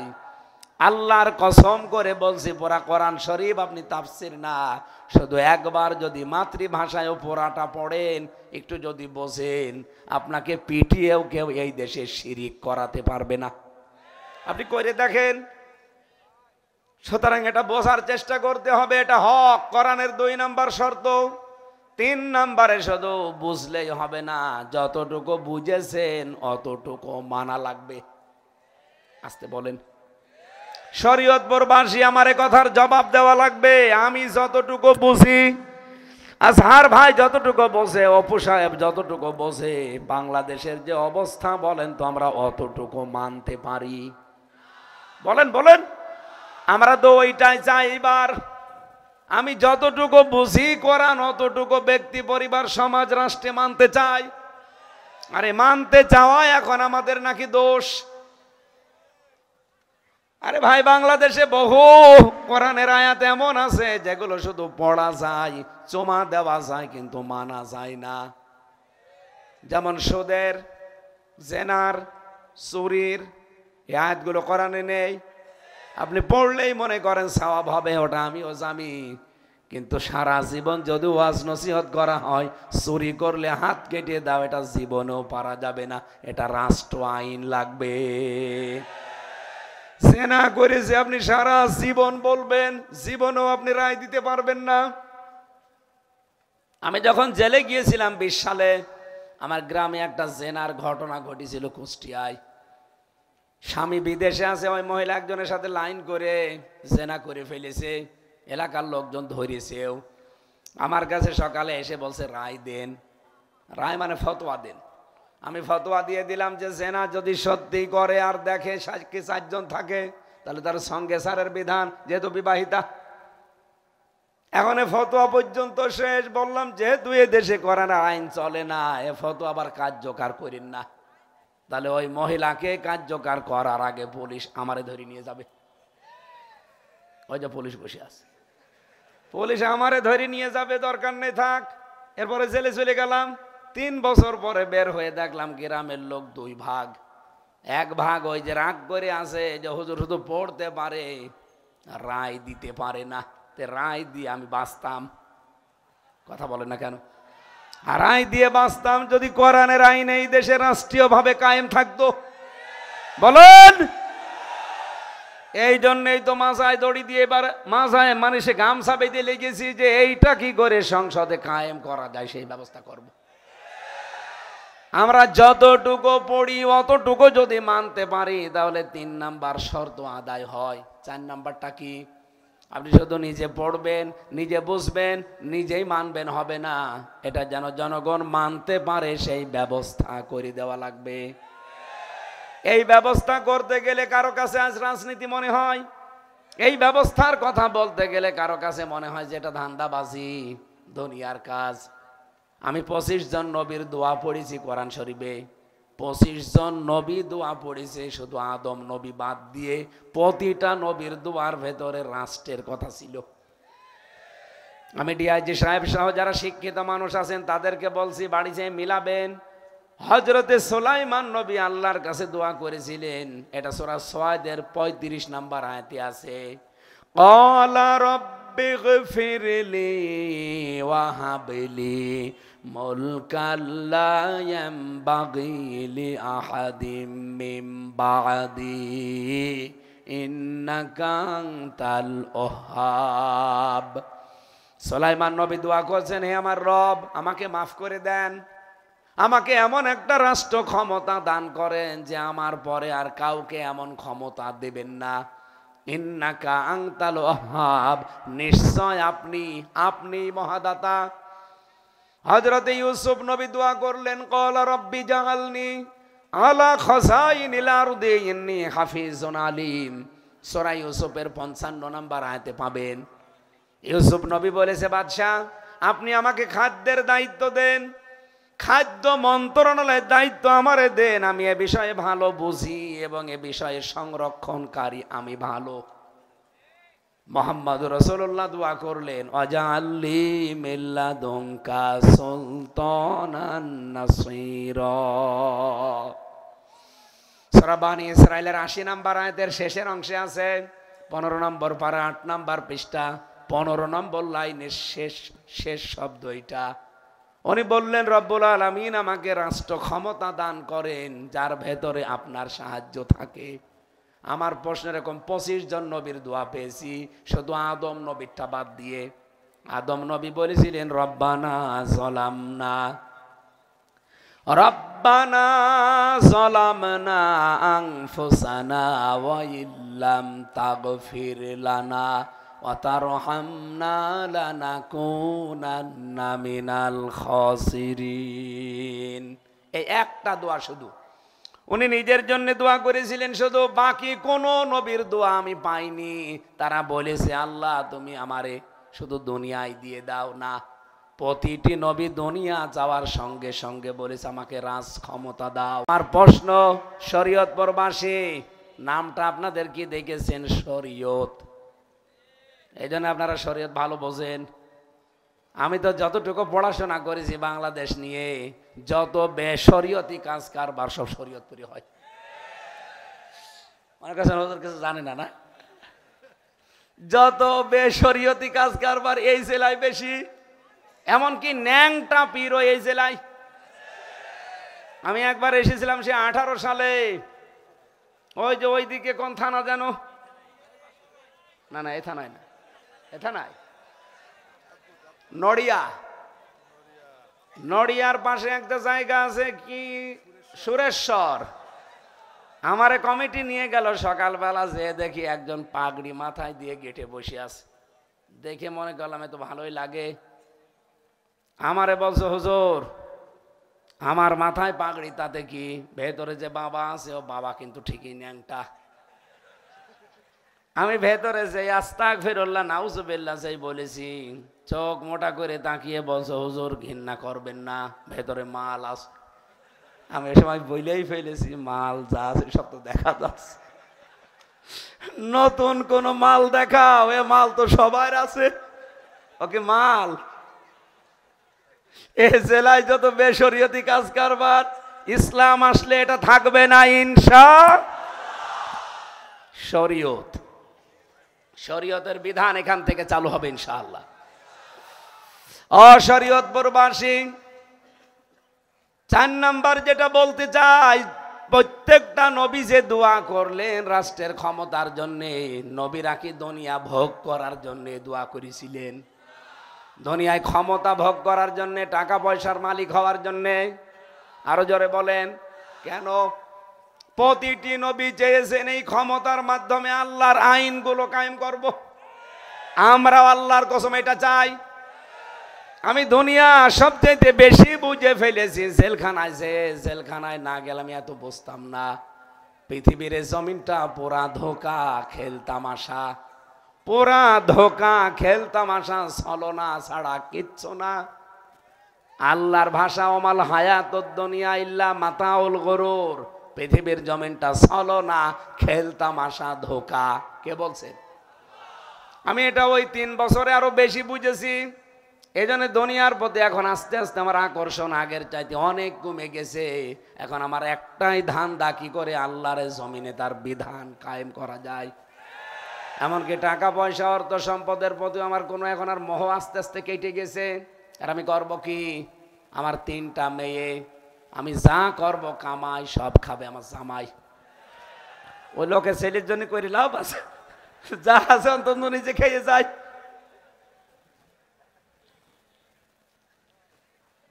আমার মেন কথায় 4 নাম্বারটায়, আমি যতটুকু শুদ্ধ করে পড়েছি, যতটুকু বুঝেছি, যতটুকু মানতে পারি, এবার আমি চাই যতটুকু আমি মানি এই জমিনের সবাইকে মানাতে চাই। আমি শুধু জেনার আয়াত পড়ে গেলাম কিন্তু মানতে পারলাম না, না চুরির আয়াত পড়ে গেলাম মানতে পারি না, না এবার আমি মানাতে চাই। এটা যদি কারো কাছে রাজনীতি মনে হয় হোক, এই কথা বলে না কেন? কারো কাছে যদি মনে হয় এটা দুনিয়ার কাজ হোক, এইটাই আমার আসল কাজ। আমি চাই সবাই যেন আল্লাহর বিধান মতো মেনে শান্তি পায়। কোরআনে কারিমের সূরা নিসার 105 নাম্বার আয়াত পড়বেন বাড়িতে, ইন্না আনজালনা ইলাইকাল কিতাবা বিল হাক্কি লিতাহকুমা বাইনান নাস। অবশ্যই আপনাকে এই কিতাব আমি দিয়েছি, শুধু চুমা খাবেন আর মাথার উপরে রেখে দেবেন তা না। দিয়েছি এই জন্যে এখানে সত্যের বিধানগুলো দেওয়া আছে, লিতাহকুমা বাইনান নাস, যেন আপনি মানুষের ভেতরে ন্যায় বিচার কায়েম করতে পারেন। এই 54 বছর স্বাধীন হয়েছে বাংলাদেশটা, কোরআনের এই আয়াতটা যদি ওই 71 সালে যেদিন সংসদ গঠন হয়, ওই দিন যদি আয়াতটা সংসদে কায়েম হয়ে যেত, আল্লাহর কসম আমার 3 বছর জেল খাটা লাগতো না, অপু সাহেবের 7 বছর জেল খাটা লাগতো না। এটা লেগেছে শুধু এ দেশে ন্যায় বিচার না থাকার কারণে। আপনি বলেন কোন অপরাধে আপনি আমার আটক করে রাখলেন? রিমান্ডে এমন কোন টর্চার নেই আমার উপরে, আমি তো নিজে সাক্ষী। আমার মাথার চুল থেকে পায়ের তালু পর্যন্ত 1 ইঞ্চি জায়গা বাকি নেই। যতভাবে রিমান্ডে অত্যাচার করা যারা সব করেছে, আমি বসতে পারি না শক্ত জায়গায়। এই যতগুলো জুলুম অত্যাচার নির্যাতন সব ওই এক মহিলার কারণে। এমনি হাসিনার উপরে রাগ হয়, সত্যি কথা বলছে, আমার রাগ এমনি না, এই কারণে। কোন কারণে আপনি 3টা বছর রেখে দিলেন? আর যাদেরকে দায়িত্ব দিয়েছিল সবগুলো গোপালী, মনিরুল ইসলাম, আসাদুজ্জামান, আব্দুল মান্নান, এই সবগুলো এই লাইনের। দেখে দেখে আল্লাহর ওলিদেরই পাঠিয়েছে যারা আলেম বিদ্বেষী। এর ভেতর একটা হিন্দু পেয়েছিলাম, এর আচরণটা একটু ভালো, ওর বাড়ি রাজবাড়ি। বাকি একটা অফিসারও, আমি এই রিমান্ডে যে 10 দিন ছিলাম, একটা অফিসারও ভালো পাইনি, খালি গালি দেয়, এমনকি আল্লাহরও তারা ভুল ধরে। অশরীয়তপুরবাসী, আমি আবার বলছি, এটা কিন্তু রাজনৈতিক বক্তব্য মনে করে মান খারাপ করবেন না। আমি চাই এই জমিন আল্লাহর, বিধান এখানে আল্লাহর চলবে। তাহলে আর বিনা কারণে মিথ্যা মামলায়, মিথ্যা সাক্ষীর কারণে জেল খাটা লাগবে না। এই বাংলাদেশটা আমরা একটা মিনি জান্নাত বানিয়ে ফেলতে চাই। আল্লাহ বলেন মানুষের ভেতরে ন্যায় বিচার কায়েম করবা এই কোরআন দিয়ে। কিভাবে করবা? বিমা রক আল্লাহ, যেভাবে আল্লাহ তোমাকে দেখিয়েছে। কিভাবে দেখিয়েছে আল্লাহ? এর ভেতরে 500 আইন আছে, আল্লাহ দেখিয়ে দিয়েছেন। ওয়ালা তাকুল্লিল খাইনিনা খসিমা, সাবধান, যারা বিশ্বাসঘাতক তাদেরকে আপনি অনুসরণ করবেন না। এই আয়াতের প্রমাণ এই, যারা কোরআনের আইনে জমিনে কায়েম হোক চাই না, তারা আল্লাহর কাছে বিশ্বাসঘাতক। এরকম বিশ্বাসঘাতক এখানে নেই। কারা চান না আল্লাহর এই জমিনে আল্লাহর কোরআন চলুক? হাত তোলেন তো। এই কি করেন আপনি? আপনি তো বিশ্বাসঘাতক হয়ে যাবেন। আমার এই যে তেলাওয়াত কি তো 2টা আয়াত ছিল, আপনারা সবার পরিচিত আয়াত আমি পড়েছি। আমার এই মাথার ভেতরে আয়াত নিয়ে যত কথা আছে, আমার সারা জীবন যদি এই 2টা আয়াত নিয়ে কথা বলি, আমার সারা জীবন চলে যাবে। এত কথা এই 2 আয়াতে আছে। আমি প্রায় 42টার উপরে তাফসীর মিলিয়েছি এই 2টা আয়াতের সাথে। সামারাইজ করে করে করে করে আমি বানিয়েছি যেটা, এইটা এবার ডেলিভারি দেই। আল্লাহ রাব্বুল আলামিন আমাদেরকে ডাক দিয়েছেন, ওয়ালা আসরি ইন্নাল ইনসানা লাফি খুসর। আসরের নামাজের কসম, অথবা সময়ের কসম, অথবা ইতিহাসের কসম, কালের কসম, যুগের কসম, আল্লাহ কসম দিয়েছেন। কেন? কারণ আমাদেরকে যে কসমটা দিয়ে বোঝাতে চাই সেটা হচ্ছে মানুষের সবচাইতে বড় সম্পদ, তার নাম হায়াত, সময়। হায়াত আছে এই জন্য আমি হামজা এখানে বসে আছি। হায়াত না থাকলে এখানে বসতে দিতেন? এক কথা বলে না কেন? হায়াত আছে এই জন্য মামুন সাহেব বসে আছে। হায়াত না থাকলে যত বড় ডিআইজি হোক, ওনারা এখানে বসতে দিতেন? মরা মানুষকেও বসতে দেয়। এই জন্য পৃথিবীর মানুষকে, বিশেষ করে জীবিত মানুষদেরকে আল্লাহ যত নিয়ামত দিয়েছেন, সবচাইতে দামি নিয়ামতের নাম হচ্ছে সময় বা হায়াত। এই হায়াতের ভেতরে আল্লাহ রাব্বুল আলামিন এমন এমন কিছু কাজ আমাদের দায়িত্বে দিয়ে দিয়েছেন। এই কাজগুলো যদি মানুষ না করতে পারে, আল্লাহর ভাষায় সে মহা ক্ষতির ভেতরে ডুবে আছে। রব্বুল আলামিন বলেন, ইন্নাল ইনসানা লাফি খুসর, অবশ্যই মানুষ ক্ষতির মধ্যে ডুবে আছে। ক্ষতির উপরে ভাসতেছে তা না, ক্ষতির মধ্যে ডুবে আছে। এই বাংলাদেশে একটা আজব সিস্টেম আমরা দেখি। আল্লাহ বলেন ক্ষতির ভেতরে মানুষ ডুবে আছে, আমরা দেখি বহু মানুষ লাভকে ক্ষতি মনে করে আর ক্ষতিকে লাভ মনে করে। মনে করেন আজকে আজহার ভাই পরীক্ষা দিয়েছে, ম্যাট্রিক পরীক্ষা। পরীক্ষার হলে লিখতেছে, শুধু নাম লিখেছে আর রোল নাম্বার, একেবারে সাদা খাতা। হেড স্যারের কাছে এসে বলছে, নেন। স্যার বলছে, কিছুই তো লেখনি।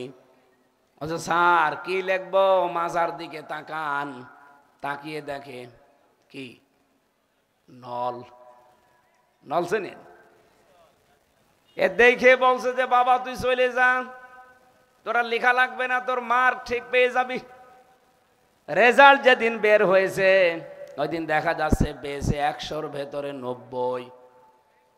ওনার মা বাবা খুশি, আত্মীয় স্বজন সবাই খুশি যে ছেলে একটা কোনোদিন ক্লাসে যায় না, লেখাপড়া করে না। শুনলাম নাকি শুধু নাম আর রোল নাম্বার লিখেছে, এতেই নাম্বার কত? আরো জোরে বলেন। শরীয়তপুরবাসী, তামাম পৃথিবীর মানুষ যদি বলে ওনারে সফল, আপনার বিবেক থাকলে আপনাকে বলা লাগবে উনি বিফল। আরো জোরে বলেন।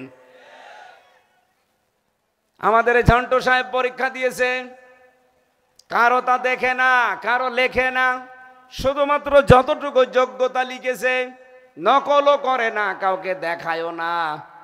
শেষ পর্যন্ত পরীক্ষার রেজাল্ট বের হয়ে পেয়েছে মাত্র 33। কত? মানে 10-20 পাস। ওনার মা বাবা নারাজ, ওনার ভাই বোন নারাজ, যে করলি কি, এত কষ্ট করে তোর পেছনে শ্রম দিলাম, প্রাইভেট পড়ালাম, ও না পড়ে 100-র ভেতরে 90 পায়, আর তুই 33। তামাম পৃথিবীর মানুষ যদি ওনারে বলে ব্যর্থ, ওনারে দিয়ে কিচ্ছু হবে না, বিবেক থাকলে আপনারে বলা লাগবে ওইটাই সফল। আরো জোরে বলেন। আর একজন পরীক্ষা দিয়েছে, যে আমার সাথে এসেছে আমানুল্লাহ, ও পরীক্ষা দিয়েছে, আগের রাতে প্রশ্ন হাতে পেয়েছিল, এজন্য মন মতো করে সব সাজিয়ে সাজিয়ে নকল লিখেছে। এমনকি ক্লাসে যেয়ে হল রুমে বই নিয়ে নোট নিয়ে মনের মতো লিখতেছে, দাড়ি কমা ফুল স্টপ, কোনো কিছু বাদ নেই। ওখানে প্রশ্ন চেয়েছে 10টার ভেতরে 5টার উত্তর দাও, যেহেতু আগের রাতে প্রশ্ন পাওয়া আর বই দেখে লিখতেছে, এই জন্য 10টার ভেতরে 10টাই লিখে দিয়েছে। পরীক্ষার রেজাল্ট বের হওয়ার পরেও পাইছে কত? 100-র ভেতরে 150। লোকজন জিজ্ঞাসা করছে, স্যার ও ছাত্র যত ভালো হোক, ওনা 100-র ভেতরে 99 বা 100 পেতে পারে, তো 100-র ভেতরে 150 পায় কি করে? স্যার বলছে, ও ছেলে পায়, আমি করব কি? কারণ লেখা তো ওর না, ওর হাতের লেখা তো আমি চিনি, ও তো আগের রাতে লোক দিয়ে লিখেছে। এই কথা বলে না কেন? বহু মানুষ এরকম আগের রাতে লিখেছিল না, আমরা তো সফল মনে করতাম। 100-র ভেতরে 153 জন পেয়ে গেছে। ও ছেলের লেখা আমি চিনি, ওর পড়াশোনার দৌড়ও জানি, ও তো নিজের লেখা না, লোক দিয়ে লিখিয়েছে। একটা দাড়ি কমা ফুল স্টপ কিছু বাদ নেই, আমি কাটবো কি করে? প্রতিটি প্রশ্নে 10 নাম্বার করে দেওয়ার কথা, সেখানে খুব বেশি হলেও নাই 50 নাম্বার পাবে। এখানে ও 10টাই লিখেছে, আমি 100 দিয়ে ফেলেছি, আরো বাকি সব মিলে আরো 50। আমার কিছু করার নেই। তামাম পৃথিবীর সব মানুষ যদি বলে ও সফল, আল্লাহর কসম বিবেক থাকলে বলা লাগবে বিফল। ওরে আর ইনারে, এই দুইজনকে যদি কোন চেয়ারে বসান, ওই চেয়ার পর্যন্ত নষ্ট করে ফেলবে। এনার 33, তাতে কি? এই মানুষটাকে কোন চেয়ারে বসালে চেয়ারের মান রক্ষা হবে। লাভ কোনটা ক্ষতি কোনটা এটা আমরা আজ বুঝি না। লাভকে ক্ষতি মনে করি, ক্ষতিকে লাভ মনে করি।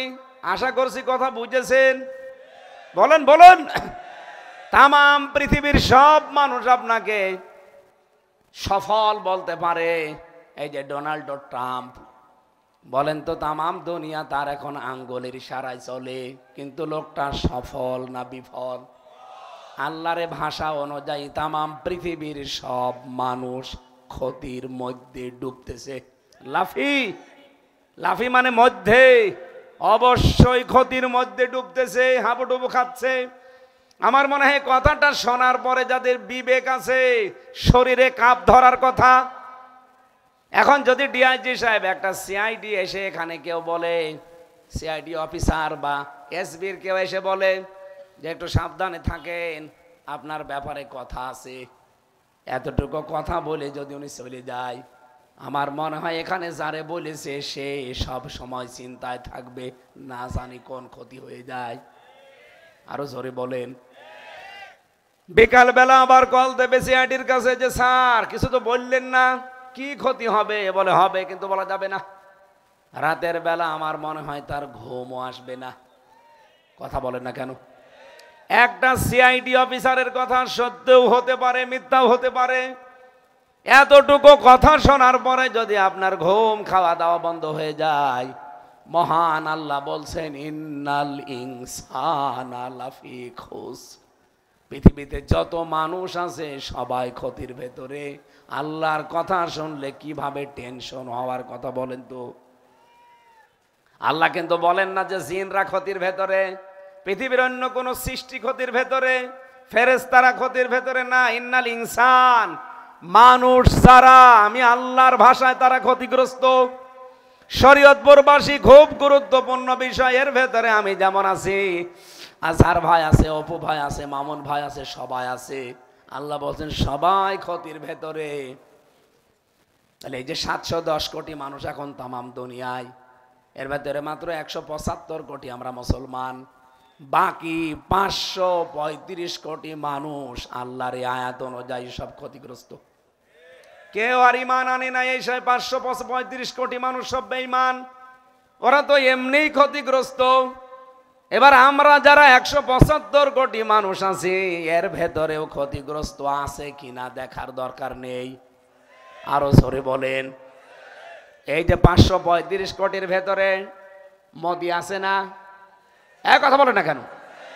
বুশ আছে না? পুতিন আছে না? এদের ইমান আছে? এমনকি তামাম পৃথিবীর শ্রেষ্ঠ ধনী এখন বিল গেটস, সেও এর ভেতরে আছে, কারণ তার ইমান।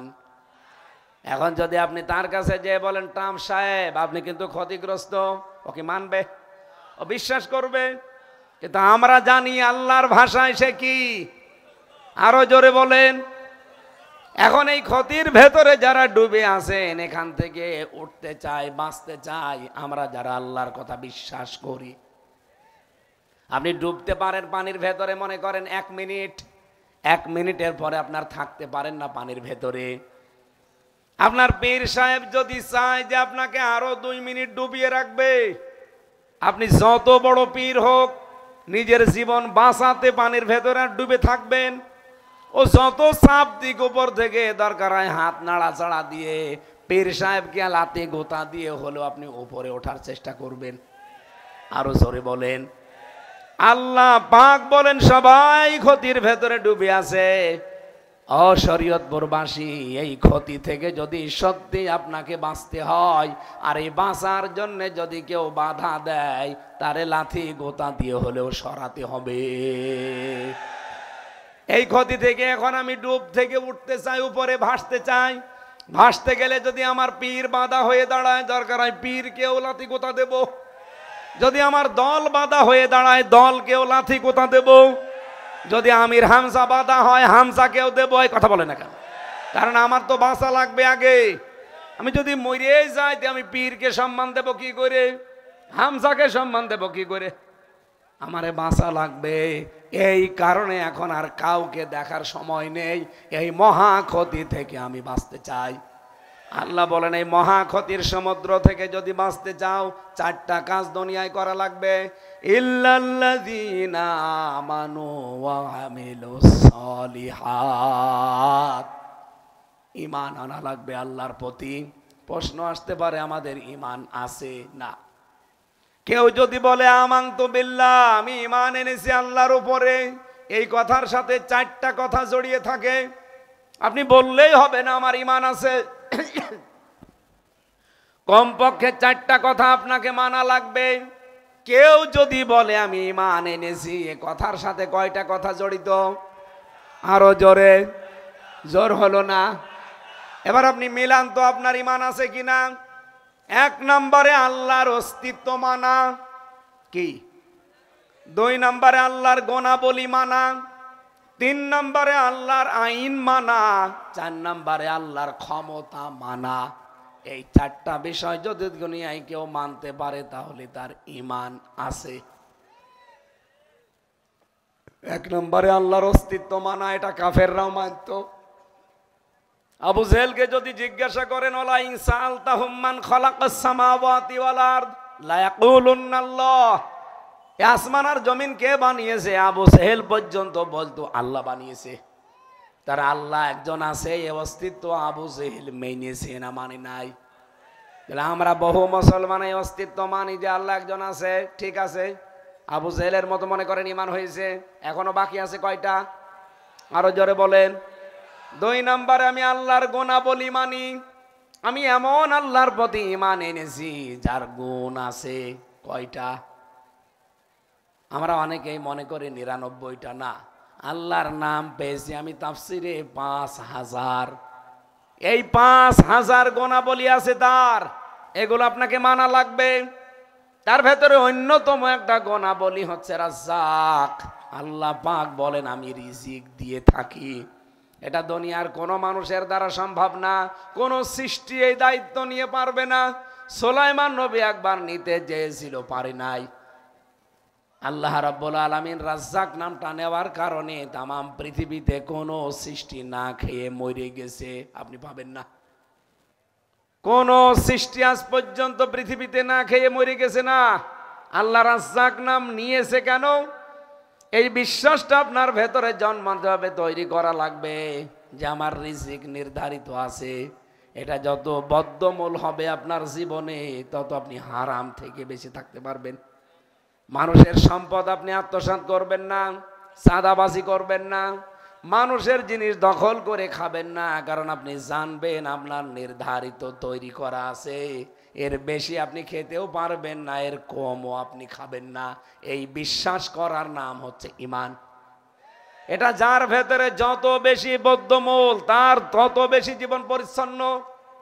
3 নম্বরে এমন আল্লাহর প্রতি আমি ঈমান এনেছি যে আল্লাহর আইন আছে। কি আছে? কয়টা? আল্লাহ পাক কোরআনে কারিমে আইন দিয়েছেন 500। দুর্ভাগ্যজনক হলেও সত্য, এই বাংলাদেশে আমরা 92% মুসলমান, একটা আইনও চলে না। বলেন নাউজুবিল্লাহ। 4 নম্বরে শুধু আল্লাহর আইন মানলেই হবে না, মানতে হবে আল্লাহর ক্ষমতা আছে না নেই। যারা বলবেন যে ক্ষমতার উৎস জনগণ, তাদের ঈমান কিন্তু আয়াত অনুযায়ী নেই। কথা বলেন না কেন? বলেন। আমি এমন আল্লাহর প্রতি ঈমান এনেছি যার অস্তিত্ব আছে, যার গুণ আছে, যার আইন আছে এবং যার ক্ষমতা আছে। ওয়া আমিলুস সালিহাত, ভালো কাজ করা লাগবে। কি কাজ? আরো জোরে বলেন। এই যে আমল মানে কাজ, ভালো কাজ আপনাকে করা লাগবে। ভালো কাজ কি? আপনি আমি মনে করলাম এটা ভালো কাজ শুরু করলাম না, ভালো কাজ হওয়ার জন্য দেখা লাগবে আল্লাহর এখানে বিধান আছে কিনা আর রসুলের তরিকা আছে কিনা। বহু মানুষ আন্দাজে একটা ভালো কাজ আরম্ভ করে নিয়েছে, আমার ওই তাহেরি ভাইয়ের মতো হো হো ভালো কাজ। আপনাকে দেখা লাগবে হু হু আল্লাহর আইন নাকি এবং এর ভেতরে রসুলুল্লাহর তরিকা আছে কিনা। যদি পেয়ে যান তাহলে এইটা ভালো কাজ। আল্লাহর বিধান আছে কিন্তু রসুলের তরিকা নেই, ওইটা ভালো কাজ না। এই যে রোজা রাখা মনে করেন আল্লাহর আইন, কিন্তু হিন্দুরাও তো রোজা রাখে, খ্রিস্টানরাও রোজা রাখে, ইহুদিরাও রোজা রাখে। আপনি বাইরের দেশগুলোতে যান, আমি ইহুদিদের সাথে মিশে দেখেছি ওরা রোজা রাখে, খ্রিস্টানরাও রোজা রাখে, হিন্দুরা তো রাখে, মা বাবা মরে গেলে উপোস থাকে, ওইটাও রোজা মনে করে ওরা। বিধান আল্লাহর আছে কিন্তু তরিকা রাসূলুল্লাহর না, এই জন্য এটা ইবাদত হবে। আরো জোরে বলেন। অথবা সাউবিল হাক্কি, হকের দাওয়াত দেওয়া লাগবে মানুষকে।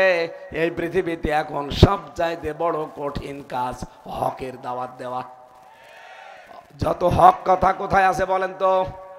এই কোরআনের দাওয়াত মানুষকে দেওয়া লাগবে। এটা দিতে আসলে বাধা বিপত্তি আসবে। ওয়াতাওয়া সাউবিস সাবরি, ধৈর্য ধারণ করে ওভারকাম করা লাগবে। এই 4টা গুণ যারা দুনিয়ায় অর্জন করতে পারবে, তারা এই মহা ক্ষতির সমুদ্র থেকে আল্লাহ তাদের বাঁচিয়ে দেবে। বলেন সুবহানাল্লাহ। বুখারী শরীফ যে হাদিসটা যে পড়লাম, এটা নিয়ে বাংলাদেশে একটা ভেজাল পেয়েছি আমি। হযরতে আবু সাঈদ খুদরী থেকে বর্ণিত, তিনি বলেন, তোমাদের ভেতরে কেউ যদি অন্যায় কাজ দেখে, সে যেন হাতের দ্বারা ওটা বন্ধ করে দেয়, পাল্টিয়ে দেয়।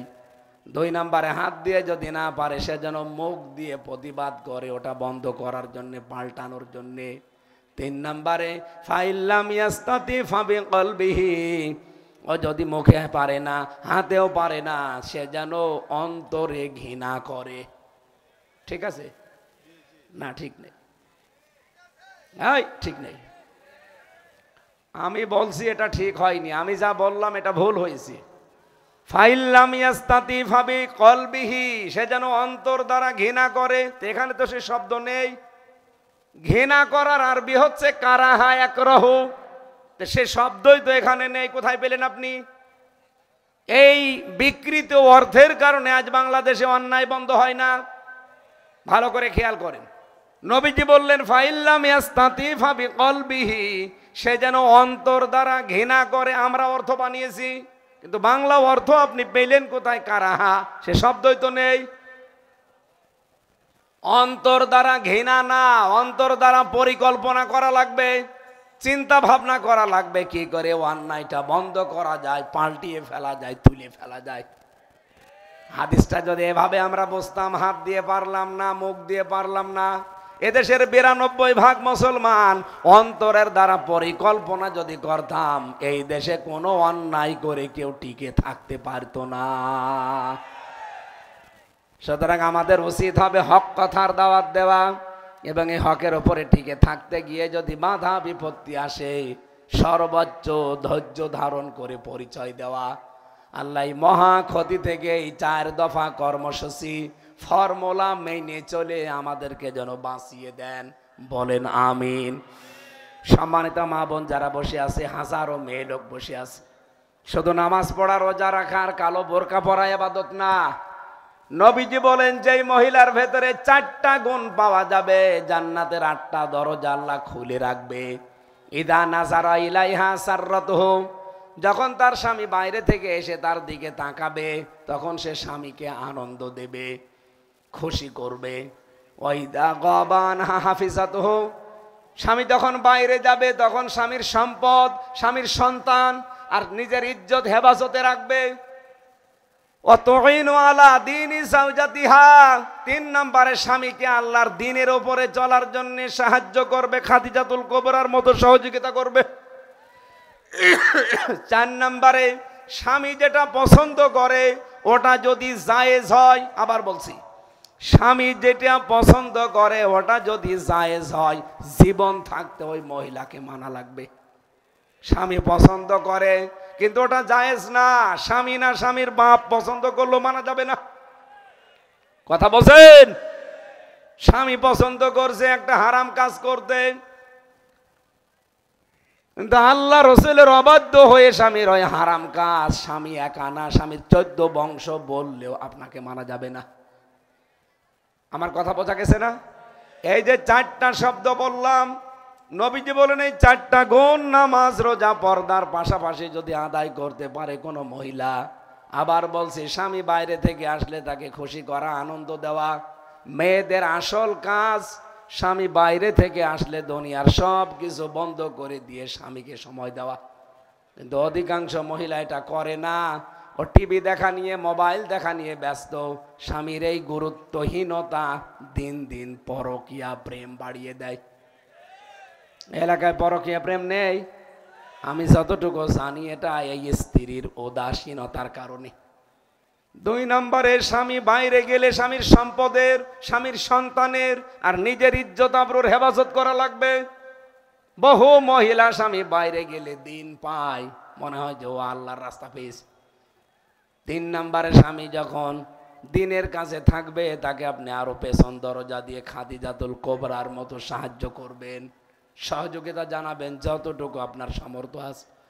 4 নম্বরে স্বামী যেটা পছন্দ করছে দেখবেন এটা জায়েজ কিনা, যদি জায়েজ হয় জীবন থাকতে আপনাকে মেনে চলা লাগবে। এই 4টা কাজ আল্লাহ ফাতেমাতুজ জহরার মতো আমার মেয়েদেরকে করার তৌফিক দাও, বলেন আমিন। আল্লাহুম্মা আমিন।